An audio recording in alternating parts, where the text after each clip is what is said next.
Welcome to the first episode in our series that we're entitling 5 Spiritual Paths and 1 Health Connection. In this series, we invite religious experts and scholars and thought leaders from a wide range of backgrounds and different diverse beliefs and philosophies that shape our well-being. Each episode, we're going to reveal some practical insights and inspiring stories about the powerful link between spiritual connection and health. Join us as we discover how different perspectives can help all of us be healthier and more connected in our lives. As I mentioned, this is our first episode in this series, and I'm really excited to have our first guest that we'll have is Pastor Ron Williams. Now, Ron, you'll see in the episode, he is someone that he lives in the Salt Lake City area. He is a pastor of a non-denominational Christian church, but he is also a very big advocate of health and fitness,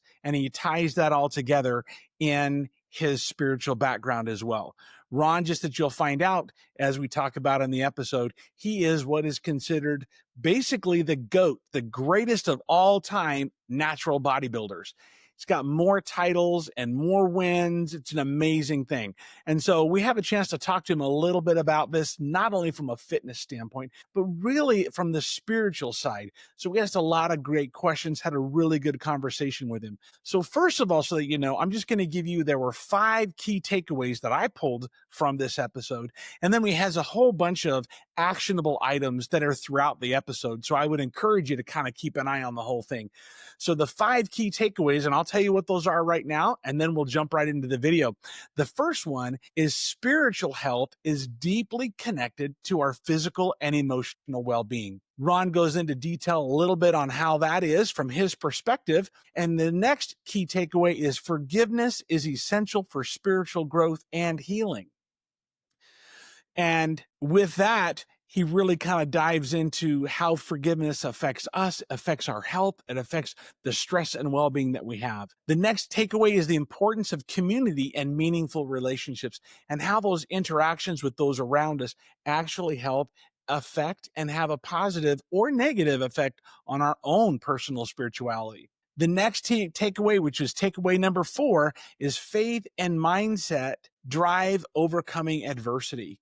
And so Ron dives into some personal story about overcoming some significant challenges. I talk a little bit about that as well from my perspective. And then the last takeaway for this video is discovering purpose through spiritual connections. Ron encourages those people to find one purpose in building a relationship really with God. And we had a really cool insight, kind of an epiphany that hit me during this video. And so hopefully you'll watch it and you'll be able to get through and really kind of see some really cool conversations. The last thing I'm going to ask real quick, please don't forget to like.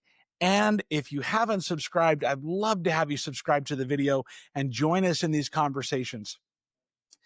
And as well, please make a comment, anything that you have and say that you want. We try and make certain that we actually get to those answers, get those comments as quickly as possible. So thank you very much for joining us. And let's just jump right into this and start having our conversation with Pastor Ron Williams.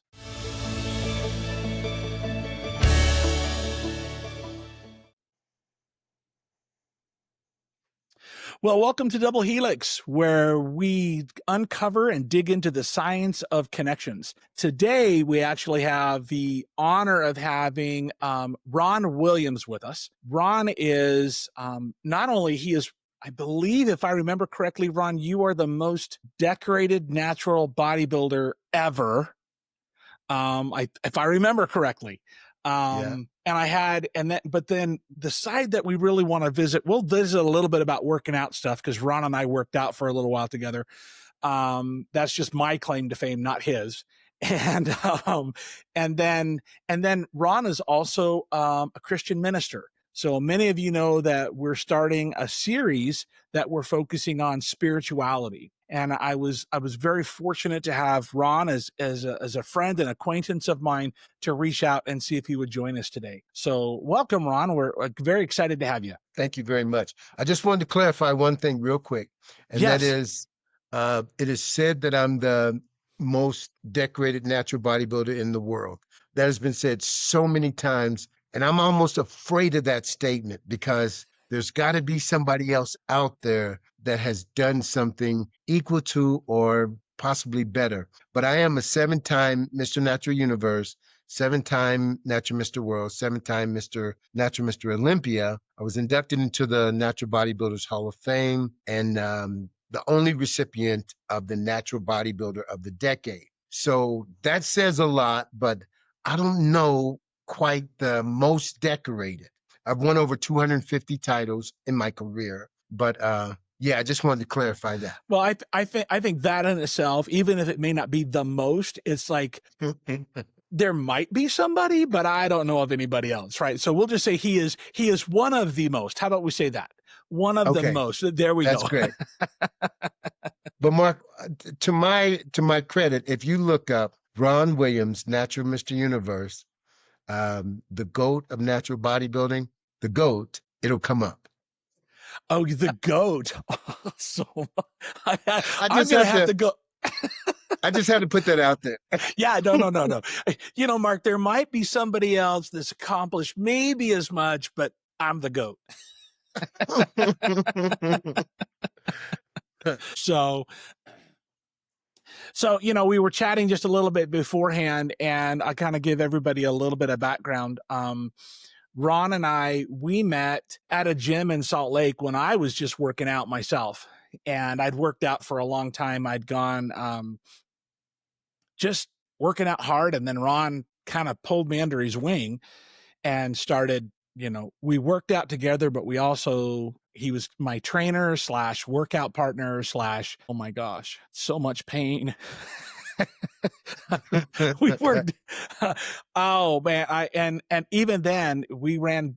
Ron has a certain way that he likes to run bleachers, and so we started running bleachers the way he ran bleachers. I'm And still running bleachers. oh man, and yeah, and even after years later, I was still running bleachers the same way. Because it's hard. It's hard. If you wonder what that is, everyone, so that you have a visualize. Most people, when they run bleachers, run up the aisle and then over and then down the aisle and up the aisle and down the aisle. Well, no, that's just not good enough for Mr. Ron Williams, the GOAT.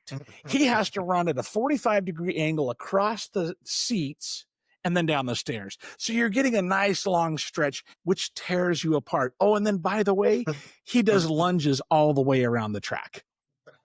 Okay, I'm just saying. I remember the first time you dragged me out to the track. I don't think I made it up 2 flights that way because it was so hard. But eventually, I got to where I was an hour running bleachers, and it was awesome. But I have to see what you're made of, man. Man, that was brutal. And seeing what I'm made of, just so that everybody understands. One of the workout sessions when Ron was getting ready for one of his Olympia competitions, we were at a Gold's Gym out in West Valley, Utah. And at that time period, he was not only killing me in a workout, but we were doing 2-a-days, which even now I go, oh my gosh, that was so much. And we're in this gym, and this is our second workout for the day. Ron throws a 45-pound plate on, jumps up and does like 4 or 5 million pull-ups. I mean, he was just going after it like crazy, and I just was shocked. I was dead tired. But we go over, and at one point we're doing curls, and I'm not a weak guy. Okay. But I got so tired I couldn't lift 20 pounds. And that particular day, his ex-wife came in and she walks up and she goes, "You can't do 20 pounds?" It's just like, oh my gosh, that is so bad. And that makes me think, and I mentioned Ron before, I'll share this story a little bit, is I was getting ready for, after my accident, I hand cycle raced for several years. And we lived in Pleasant Grove, Utah, at the top of the foothills. And so it was 1.5 miles from our house down to the bottom of the hill. And part of the training I did was a hill day. And on hill day, it was you go down to the high school, and then you climb back up the hill, and you go down to the high school and climb back up to the hill. I mean, it was just, and it's 1.5 miles long. It's about a 12 degree slope in places. And so it's super steep, and it's 1.5 miles, right? And so I usually would do on hill day when I was racing 4 and 5 repetitions of that. And which means only your upper body's doing it, right? Because it's a hand cycle. There's no lower body involved. It's all upper body. And I'm climbing, and I got right in front of our house at the top of the hill. And the speedometer on my bike registered 1.7 miles an hour. I mean, it was all I could do. I'm just shaking climbing this hill. And this lady walks past me, literally walks past, goes, "Good morning," and walks right on by. I was like, that is so wrong. If you'd have seen me an hour ago, it would have been so different. So anyway, well, Ron, tell us a little bit about your ministry. Tell us about what you're doing in your ministry, and I'd love to know more. Well, what we've done, in order to tell you about the ministry, I have to tell you a little bit about the adaptation that we've made and the adjustment. You know, I create and patent exercise equipment. And what we did is we wanted to do ministry. And in order to do ministry the way I wanted to do it, I wanted to be able to scholarship a lot of the churches into our program. And we, you know, because we would go to some churches and we would talk to them about, you know, excess body fat. Matter of fact, that's part of our ministry, is setting up programs for churches across the country and explaining to them the spiritual side of why they're unfit, unhealthy, and then actually have a solution for them, a godly solution for them. And so what we did is we got sidetracked. So we're pushing one side of our business, we're pushing it to the side so we can focus on ministry and helping people. Most people don't realize there's more than 99 reasons why they carry excess body fat. And if you don't get to the core or the root of the problem, it just comes back. Much like a dandelion. If you cut the dandelion down, but the root is still there, a couple of days you'll see it again. So what we do is we go to the root of the problem with excess body fat or any issue that you may be facing. And most of the reasons why we carry excess body fat, a lot of them are spiritual reasons. Out of the 99, you have mental, you have emotional, you have financial, you have environmental, just so many different reasons why we carry excess body fat. Sometimes the solutions that we've naturally come up with are contributing to the excess body fat. Real quick example, Mark. One is if you have a tremendous amount of cortisol being released, you're burning out your adrenal glands, number one. Number two, if you have a tremendous amount of cortisol released, then cortisol causes excess body fat. That cortisol releases from stress. You go on a strenuous diet, you get on a strenuous exercise program, you're actually adding more stress. When you finish working with that person, they're going to have put on more body fat than they've lost because you've only contributed to more stress. So you've got to find out the root of the problem before you can have an effective solution. And in your ministry, are you finding that is often it ties into the spiritual side? Is some of that root of the mental, emotional, financial, but some of that ties into that spiritual side? Is that what you're finding in your ministry? At least 12 of the reasons why people carry excess body fat are related to woundings of the past, because the woundings of the past create stress subconsciously in that person's body, in that person's life. Say, for example, any undealt with issue that you have will release cortisol. So we can go all the way back to when you're 3.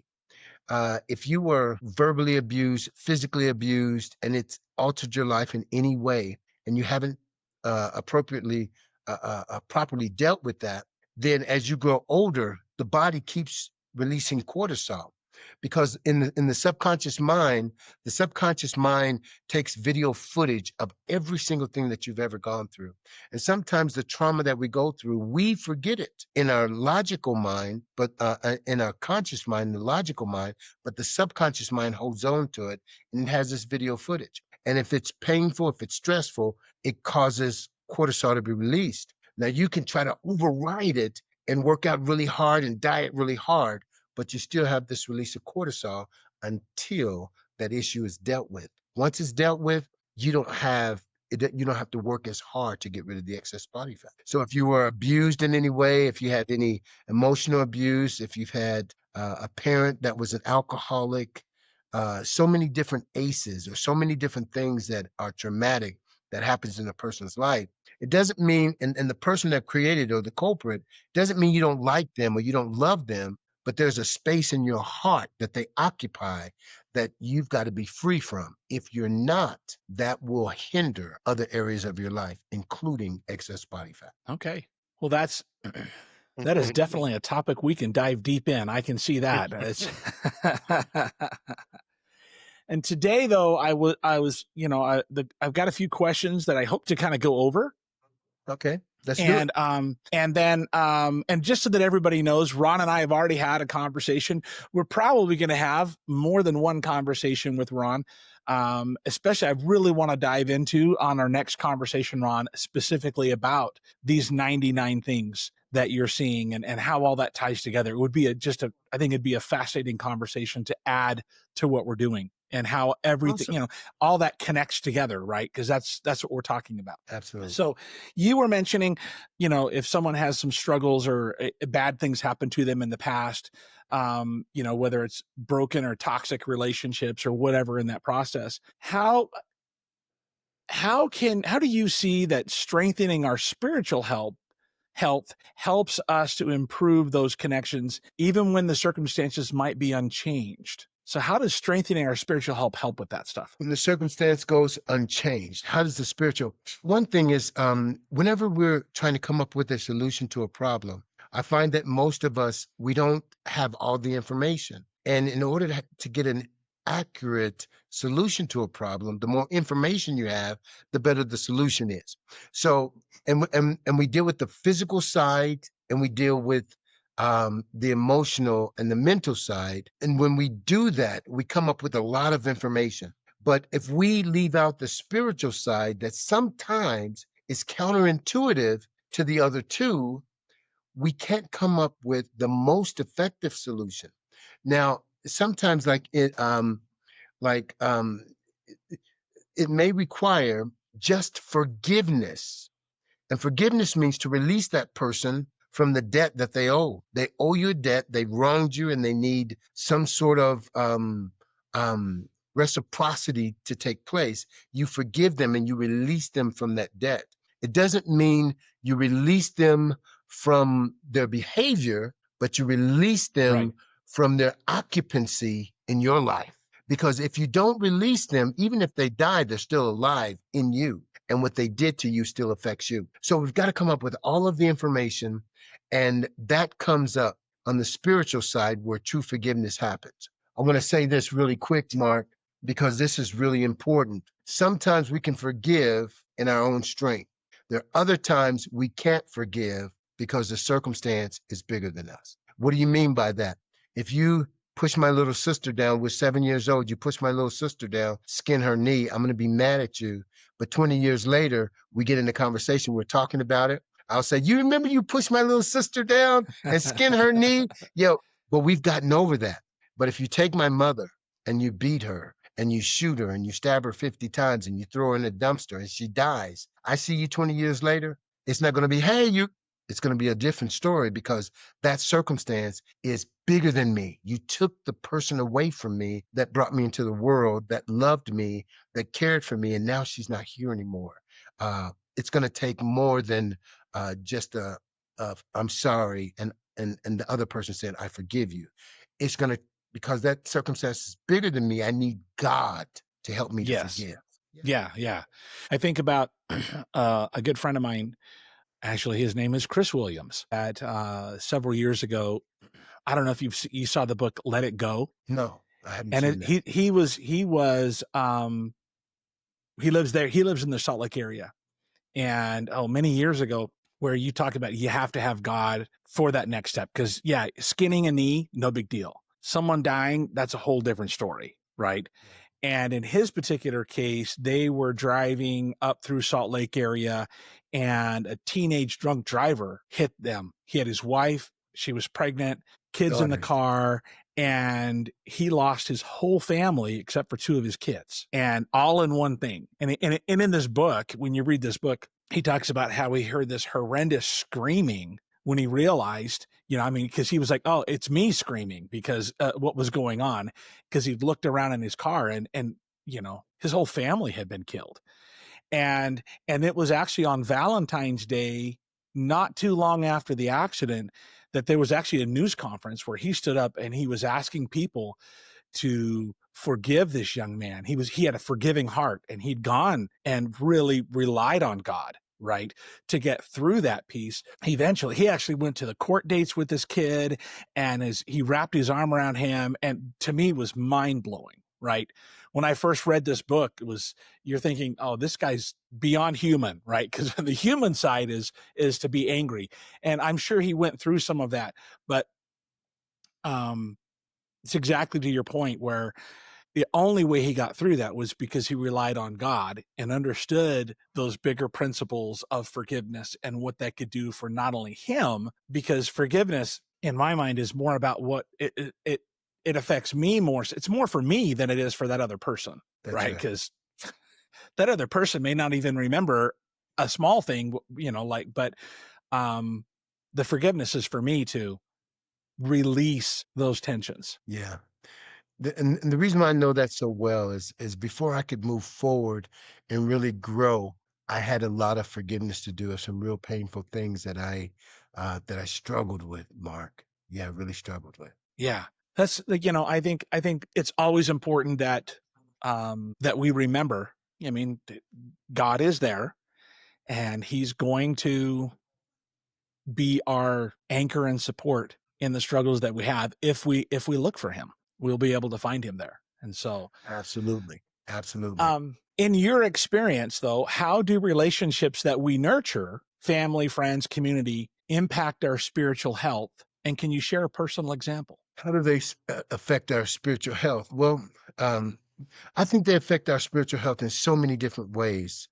You become, there's a saying that you become the actual sum total of the five people that you hang out with the most. So the five people that you hang out with the most, that you spend the most time with, the reason why you spend time with those people is because you must share something in common with those people. And that's why you have a relationship. There's something there in common, even if it's blood. Sometimes with blood relatives, you only hang out with them because they're a blood relative. And if it wasn't your relative, you wouldn't give them the time of day. You just don't like that environment. But because you are my brother, because you are my sister or my cousin, I'll spend time with you. But otherwise, the way you talk, the way you act, or your ideology of life is not where I'm at. So there's something we share in common. So like, and sometimes those relationships have to be more distant in order to keep that relationship, because they create they they either hinder your growth, or because some people don't want to go where you're headed, and you can't let them pull you down. Those relationships are limited. In my home, I create an environment because we have three houses. Number one is my body is a house, the temple of the living God. It's where God lives. My home is a house. And it's my home, but it's also God's house. And my church is a house. If you don't see it in my church, you're not going to see it in my home, and you're not going to see it in my mind. So you're not going to find, if you come in my office, you're not going to find pornography. If you reach under my pulpit, you're not going to find pornography. If you come in, you're just not going to find it in my mind, in my home, or in my church. So with that being said, I want to make sure that God is comfortable. If my body is his house, I want to make sure he's comfortable living here. I want to create a presence. Like in this room, this is where I pray every morning. And a lot of times God wakes me up most of the time around 3 to 4 o'clock in the morning. And I come here and I spend time with God. But I want to make sure it's a place where he's comfortable. Right. So I want to make sure that I'm affecting my environment, but at the same time, I am a product of my environment. And I want to spend as much time with him as I possibly can so that I can affect my environment appropriately. And then the people that I'm around, I want them to help me to move forward. But most of the time I'm giving, Mark. I'm giving. So that means I have to spend more time in his presence. So people do affect your environment, and we affect their environment. And I want to make sure there's a word called when the Bible says, after that, the Holy Ghost has come upon you, you shall receive power. That power is where we get the word dynamite. It's called dunamis. Dunamis power is explosive power. So I would like to be put in the center of a room, and dunamis takes place. Dynamite explodes. One thing about dynamite, when it explodes, it changes its surroundings. So we should be, you and I should be people that when we're put in an environment, we change that environment because of our presence, because we're attached to his presence. Yeah, I think no, that is awesome. I've not thought of it that way. Um, but as you described that, what crossed my mind was, we become the sum of the five people we hang out with. If God is one of those five people you're hanging out with, well, then the sum's going to be even more so for us.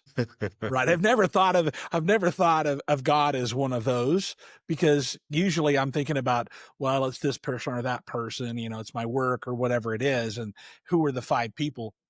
But if I make God one of those five people, That's right. then my That's sum right. is even more. But Mark, you are an example of that because I look at your life. I've looked at years ago when we used to work together. I was drawn to you because there's something special about you as a person. And that thing that God placed in your life, it's still there. I mean, even talking to you today, talking to you on the phone and that kind of thing, that thing is still there. And it's like a magnet. It draws to itself. And so you may not realize how much impact you really have on the people that are around you. But I look at you, here I am competing, Mr. Universe, and then this young kid comes in and I'm drawn to him for what reason? I think there's something about you that's magnetic, that you have a powerful influence. So yeah, I really appreciate that about you, and you still have it. Well, thank you. I don't usually take compliments super, super well. It's awkward for me, but thank you. Those are very kind things. That's a very kind thing to say. First time I saw you without at a loss for words, man. It doesn't happen very often, but definitely that's one of those times where I go, ah. So, um, we're talking about these five individuals or different things like that. Social support is often, dealing with these five people that we're talking about, or even beyond that, is often seen as a protective factor for both our mental and spiritual health. Those people that we're connected with. Can you share a story from your experience where community support played a pivotal role in someone's spiritual healing or resilience? Someone's spiritual healing or resilience. Yeah, man. Oftentimes it's there's stresses and there are pressures in our life. What I just said to you was something that could possibly be encouraging, because oftentimes when God has his hand on a person's life, they feel pressure, they feel stress, and they feel sometimes they go through suffering. And when you go through those things, sometimes you wonder, what did you do wrong? But what we don't realize is that Jesus was the very expressed image of God. Now, that word expressed, the prefix is ex. So that means like you have an ex-wife. It means she's put out of your life. Press means to put pressure against. So when you express, you put pressure against it to push it out. And that's what suffering does. Suffering creates an expression. And that expression that comes from us, the Bible says that Jesus is the very expressed image of God. So God was in him and it was pressed out of him, and we were able to see it. So sometimes the pressure and the sufferings that we're going through is to build that expression of Jesus Christ in us, so that when we're pressured and we're pressed, that's what comes out of us. Whatever's in you, eventually it's going to come out. If you get in a car accident and you hit a fender bender, some people say four-letter words, and then because they've got pressure and whatever's in them is going to be expressed. So when you get in that car accident, only what's in you is going to come out. If it's not in there, it can't come out. But whatever's in there, if Christ has been built up in you, then that's what's going to be expressed out. So those that are going through struggles and pressure, it doesn't mean that you're a bad person, you're off track or any other thing, but allow that to be something that God can be expressed out of you into the world. And I think, and so when you encourage somebody else, when you got people around you that are encouraging you and you go through struggles, I think about your accident, man, the accident you went through.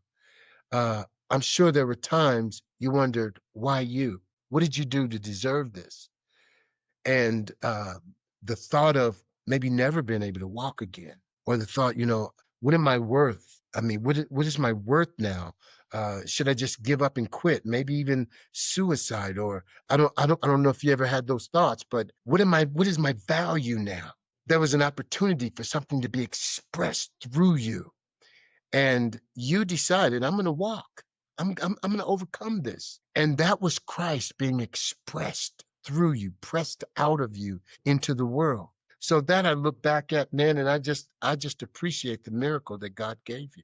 You could have given up. Yeah, I mean there were days, and I think I mentioned, I never got to the suicide, side of things, but there were dark days, and I think I mentioned in when I was interviewed by Joel in one of our previous episodes, um, that I still remember vividly sitting just to the south of Intermountain Medical Center, that new hospital. That's the hospital I went to. That's where my neurologist was.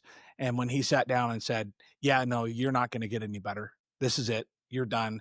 And I remember going out to my truck, and I still, yeah, called my wife, and I just said, I'm tired of bad news. I mean, I was weeping in my car, just because I just didn't want to hear the bad news anymore. And it was a struggle, but early on, we actually had the conversation in the hospital. We had the conversation. All right, this is what we've been dealt with. What are we going to do? How are we going to handle this? And for us, it was definitely leaning on God, right? I don't have an answer other than it was my own mistake, but I can tell you that we made it through that because of that relationship between us and with God. It was a big deal. That's beautiful, man. You just explained one of the things that I deal with most of my clients is that you have the physical side, which is earthbound, earthbound, which we're earth conscious. We have to have a coat because of the weather. It's part of the earth. And then we have the conscious or the soulish part of us that's more it's more self Hmm. resilient, so it's self-conscious. Then we have the spiritual side, which sometimes is counterintuitive.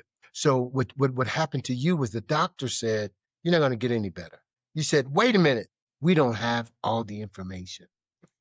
And you went over to the spiritual side and said, God, what says you? And he Yeah. says, you're going to walk again. Well, intellectually, the doctor said that I'm not able to. And physically, my body says that it's neurologically, I'm messed up. It So no that worky. didn't matter. Yeah, it's not working. So I'm going to go to the most powerful side and the one who created me. And he touched some dirt on the ground, spit on it, made some mud, touched somebody's eyes, and they were able to see. I'm going to that one and see what his information is. And now, Mark, now you where you are today. Man, that's awesome. Yeah, for us it was a long haul. I mean, we were, you and I had a chance to connect after the accident. I think we met at the grocery at Harmon's there, Harmons. um, Yep. at one point, and not long after the accident, and I was still wheelchair there, and then we dealt with that for pretty much full time for 13 years. But during that time period, lots of work, lots of effort. Those of you that haven't tuned in and don't know, I mean, I did not have a spinal injury, was a big factor in me being able to eventually get out.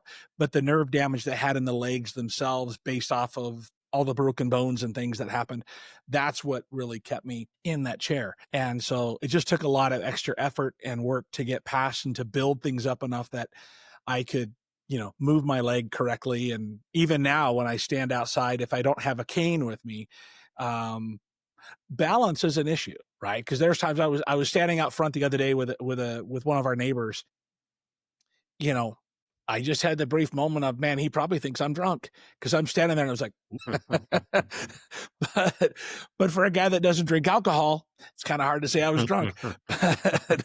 But it took effort, and I think God did His part. God didn't just come down and say, here, you're done, you're healed. I had to do my part. He helped lay the path out. And I think when I was a youth going to church, I remember being told that we pray to God as if it all depends on Him, but then we get to work as if it all depends on us.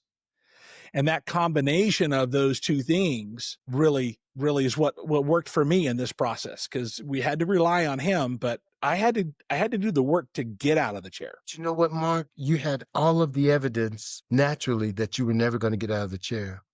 And so, people talk about faith. Faith is an action word. It And is. your faith, so you had faith in God. If you didn't have faith in God, you wouldn't have did the actions. You moved Right. and you acted as if I am going to walk. You and that's one thing, that the thing that we can do that pleases God the most, and there's something we can do that breaks God's heart the most. When you don't have faith in Him, it hurts Him and it breaks His heart the most. The Bible says it is impossible to please Him without faith. So with faith, it's very pleasing. Without faith, we get the opposite. Your faith was in action.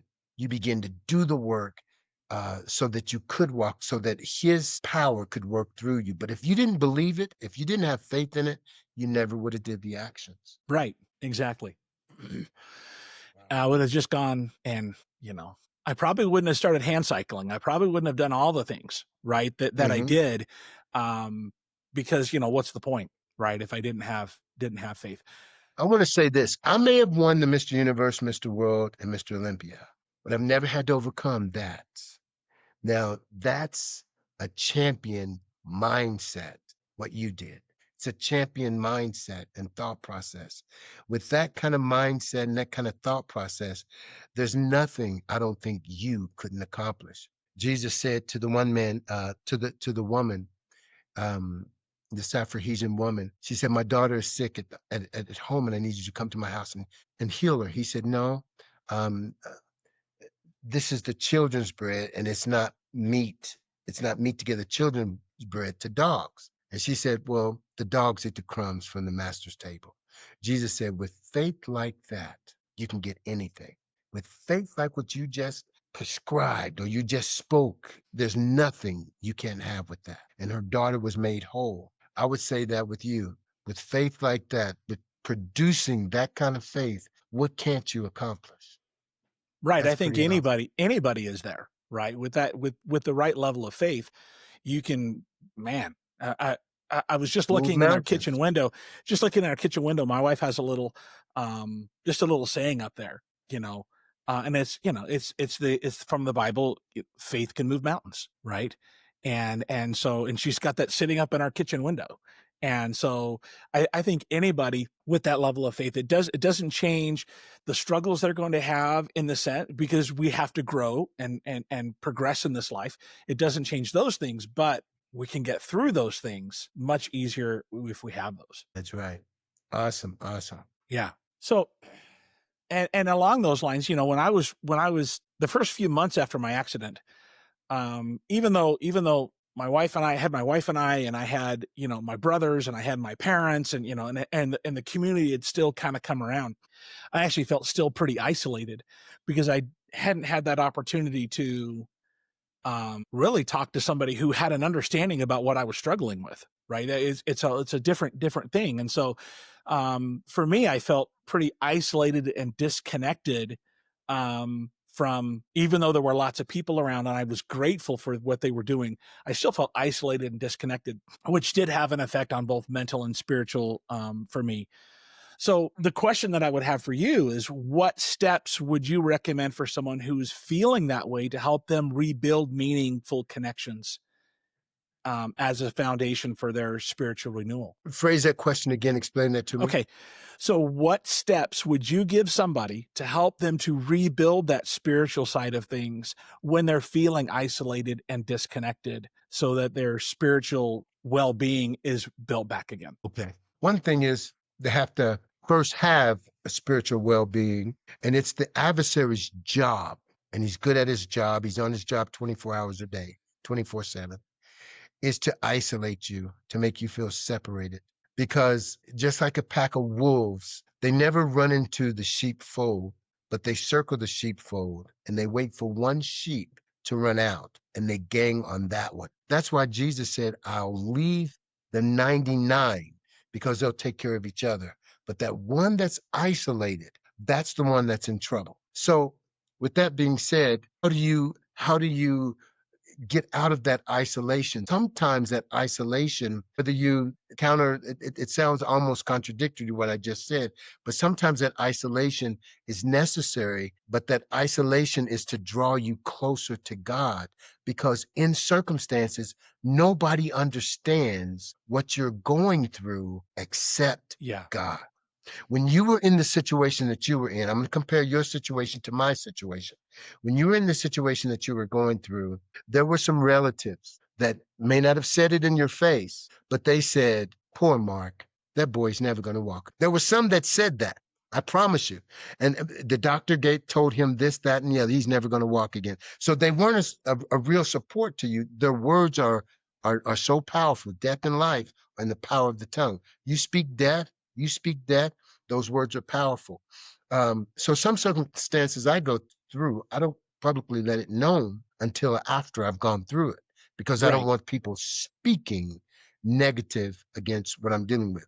So you're going through this and it's you and your wife and those close people. There are sometimes when Jesus prayed for people, he put everybody out of the room because of their doubts, their fears, put them out of the room and just kept the ones that were in faith. And then he raised the dead. So, with your situation, as you were dealing with this in this isolation, you had to come to a resolve between you, God, and your wife that we're going to do this and we're going to make it happen, regardless of the chattering, even my own mind sometimes coming against me. The first question people ask you is why? Why? Why are you doing this, Mark? The doctor already said you're not going to walk again. Why are you doing this? Why are you working so hard? I mean, you're in a wheelchair. Just relax and have some ice cream and enjoy what little life you have left. But instead of doing that, you had a different mindset.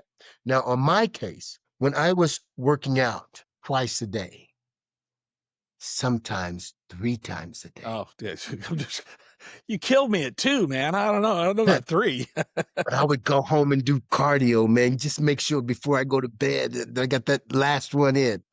So, and this is before I ever won the Mr. Universe. And they were saying, "Why are you doing this? Why are you working so hard? What? I mean, you're not going to win. You've never won anything big like that before.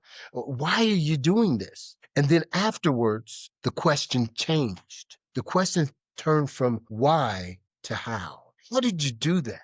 It was in those wee hours of the night. It was in those doubt and unbelief. It was in those times of all the pain. It was in the time where nobody was by my side. It was just me and God. We pushed through it. And now I'm here. I want to do today what other people won't, so I can do tomorrow what other people can't. That's what you did. A lot of people that are in wheelchairs, you did today what they wouldn't. You did that day what they wouldn't. So in the future, today, you're doing what they can't. You're doing what other people can't do because they weren't willing to go through what you went through to get where you are. That's what it requires. It really is mindset, man. Mindset and having your focus on the right things and your faith in God. So yeah. Yeah, and like I say, I'll the only thing and thank you. The only thing I'll say just as a reminder is, and I'll say this over and over because, as I learned as a kid that, no matter what position and what we're in, there's always somebody that is worse off, right? We can always point. And when I had my accident while I was wheelchair bound, I had many a friend because I ended up involved in the wheelchair community, right? Because it was part of a hand cycling team and, and everything. Um, I was very, very fortunate and blessed that I didn't have the level of injuries that some of my friends. I have many friends that we're hoping that stem cell research or whatever comes down that God helps bring out will help some of these individuals. But I mean, I fell 40 feet and landed on my feet like I jumped.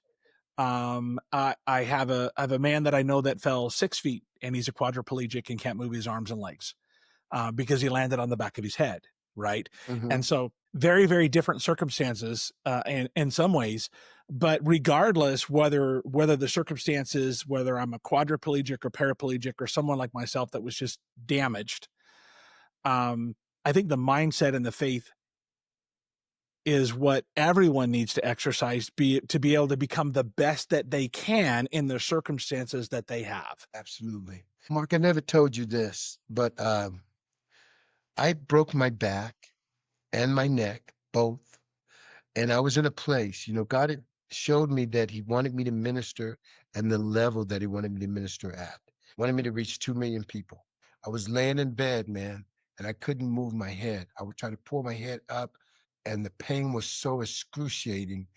It just ran through my whole body. And I remember standing in a restaurant, and I turned my head to the right, and it like it hit a nerve, electricity, and it went all the way through my body, and I dropped to the ground, dropped to my knees. And I couldn't, I mean, just a white light flashed, and I just dropped. And I remember laying there in tears saying, God, if you don't heal me, then I can't reach these people in this broken body. And if you don't do it for me, do it for them. And I began to do things that the doctor said I would never be able to do. He said, if you squat again, you'll be paralyzed. And I remember after he said that, I put 625 pounds on the bar in a park in front of a whole park full of people. And I said, I'm going to believe God to do this for me. And because I'm going to believe him to do it for me, I'm going to believe him it's going to do some great things for you. And I did 10 reps with this weight, man. 625 pounds. And as I went down, I put 125, 225, 100, 145, and then 225, and then 315, 405, and all the way up and I put 625 on there. And when I put 405 on there, I squatted and it felt like I was going to drop through the ground. I put 505 on there and I could barely go down. My knees are shaking. And I said, go ahead and put the rest on there. They put 625 on there. I had them come out and sing a song. I went in the back. I said, God, this is it. This is it. I mean, if you don't show up, it doesn't matter what they think about me, but I told them some things about you. And if you don't show up, it's not just going to make me look bad. It's going to make my God look bad. And God, please don't do that. Don't let that happen. So I went down the first time and all of a sudden, I felt that in my spine. Wow. Everything just was firm and tears started running down my face. This is the difference between a man and a woman. Tears are running down my face. And the men are going, no, the women are going, you don't have to do it. That's enough. We believe you. We believe. They're crying for me because they see me crying. And the men are saying, 1, 2, 3. You said 10, 4. They want every rep. The women are crying. They're saying, we believe you. Oh, please. But the men are like, okay, let's see. You I don't care. You said 10, man. We're going to 10. So, yeah, I thought that was interesting. I learned that years ago, but because I put my complete confidence and trust and faith in God, he healed my back, man. In the middle of me doing something that intellectually and all reason said, don't do it. But that third level of intelligence said, do it. That was faith.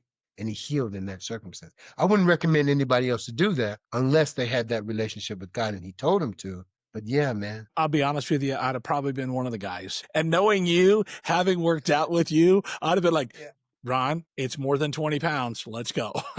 And in different ministries and coaching modalities and different things like that, it's often emphasized the importance of deep, meaningful relationships and spiritual connections. How have you seen these kinds of connections help people discover a greater sense of purpose and meaning in their lives? Well, one is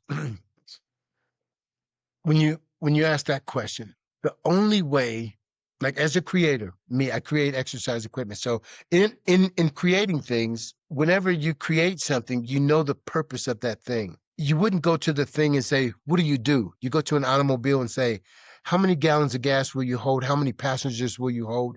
If it's a Ford, you go to Ford. You go to Ford and say, listen, what does that car do? You ask the person who created it the information because they got the blueprint. They know why they did it. They know how fast the car goes. They know all of that. So you go to the creator of that thing to find out its capacity and what it's capable of and the purpose of it. So if I am a creation and I want to know my purpose, I've got to go to the creator because he knows my purpose better than I do. Right. Many of us, we walk around on the planet, we don't even know what our purpose are. Many of us fall into the grave and die never knowing our purpose because we didn't spend that time in getting to know the creator, because our purpose is in his mind. What was he thinking when I came into being? What was his thoughts concerning me? That's my purpose. And so in the people that I'm hanging out with, hopefully they'll help me to draw closer to the mind of the maker of who I am and my purpose. So spiritually, that's my job as a pastor, to help people, not to direct them in their purpose, but to direct them to the one who gave the purpose and help them enhance their relationship with God. Because regardless of what I know, what I'm capable of, it's what you know that makes you capable of what you're supposed to accomplish. And with your confidence in Him and your confidence in the purpose that He showed you, you're going to be effective. But if I don't direct you to Him and you only come to me and uh, look to me for your answers, then that's the wrong thing to do. I've got to direct you to the one who has the answers, because your solution may be completely different than mine. Yeah. Yeah. It's because we all have our unique path that we're walking. Well, you look at Moses, he used the rod and he raised the rod, it opened part of the sea. You look at Samson, he used the jawbone of an ass. You look at David, he used a stone and a sling, 5 stones and a sling. So the answer was different. So God is the creator. So we have to back off and let him do what he does best, and that's create. He's got something, a new creation specifically for us as individuals. That's yeah. I'm just my head is just rolling as I'm thinking, right? And so the last question I have for you, Ron, is we talk about how connections have a direct impact on our spirituality, or our spirituality has an impact on our connections. What would be the last thing you would want our listeners to understand from your ministry side of things? What would be a piece of advice that you would be able to kind of give them here's some things to go do. Here, how do we improve those connections? Oh, that is a beautiful question, man. Things that are unseen are more real than things that are seen. The reason I say that is because that which is unseen is what created what is seen. So in every room, there's activity that's taking place that we're not privy to. There are angels, there are spirits all over. And in order to increase those connections is get in tune with who God is. Spend time in prayer and get in touch with that which you can't see, that intangible. Our spirit, we we have a spirit inside of us, and that spiritual side of us wants to be connected to God, but we're more familiar with the soulish and the physical when the spirit side of us was created first. If you look in Genesis 1 and verse 26 through 27, it says that God created us in his image and in his likeness first. You look at Genesis chapter 2 and verse 7, it said, then he formed man from the dust of the ground. So we came from this earth, but we were created a spirit. So I'm a spirit. And then he breathed into man's nostrils the breath of life, and man became a living soul. So I was created a spirit. God took what he created, put it inside of what he formed, and breathed into his nostrils, and man became a living soul. So I am a spirit that lives in a body that has a soul. But the most important part of me is I live a human existence, and many times we forget about the spiritual part of it. We are a spirit first, and we need to cater to that. The dust of the ground is where our bodies came from, but the real us that will live for eternity is on the inside of these earth suits. That's what these are. We're living in these earth Earth suits, but the suits. real you is on the inside. It's like a car can't go anywhere unless it has a driver. Our brain, or the soulish part of us, is the driver of these bodies, these vehicles. But these bodies will break down, but there's a part of us that lives forever. That's the part we need to be in touch with. That and the relationship. Wow. Yeah. So that would be my encouragement, to get to know the spirit side of yourself and get to know the one who created you, and let those two join together. that'll make the biggest difference in life. Well, awesome. Ron, thank you so much. I love that. I love that. I never thought of this as being, my earth body or but and along those lines is the way you described that. But I so appreciate that you would spend some time with us today and share your insights on how we can better our spiritual connections with God as well as those around us. And so thank you so much for coming and taking some time with us today. And I definitely want to make sure that we have a chance to get back on and we can talk a little bit more in detail, not a little bit more, but we'll talk in detail more so about your ministry side of things, which is the faith and fat loss, which is a fascinating whole topic there, which I'd love to be able to get on another time that we could visit. Let's do it, man. God bless you and thank you so much, man. I appreciate you and I love you. I always have and I always will, man. Every time I talk to you, I remember the connection from years ago and how much of a blessing you are, man. I Oh, just that's love very Mark kind. Thank Maron. you. And I appreciate the time that we've spent together, and hopefully we can continue to spend time as we move forward, and God bless you as well, my friend. Thank you, everall.